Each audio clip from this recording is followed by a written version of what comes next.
કિરણ બાવળિયા ક્યાંથી આવો છો? હમો પરથી. તમે કાલે હળદર ગામે ગયા હતા? હા, શું કામ ગયા હતા? ત્યાં કણે મીટિંગમાં ગયા હતા. બરોબર. ત્યાં સ્થળ ઉપર અમે હાજરમાં હતા એટલે અમને ત્યાંથી ડિટેન કરવામાં આવ્યા. પછી એમને ત્યાં જે લોકો અહીંયા ભેગા થયા હતા હા. એ કોણ હતા? એ આમ તો ખેડૂતનું સંમેલન હતું, પણ જોતા બધું પબ્લિક જોતા એવું લાગ્યું કે આ આમ આદમી પાર્ટીનું હોય એમ. બરોબર. પછી ત્યાં તોફાન ને એવું ચાલુ થઈ ગયું.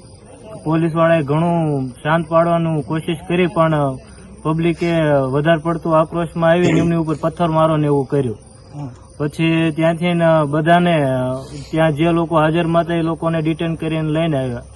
એટલે તમને પણ કર્યા હતા? હા, અમને પણ ડિટેન. ગઈકાલના? હા.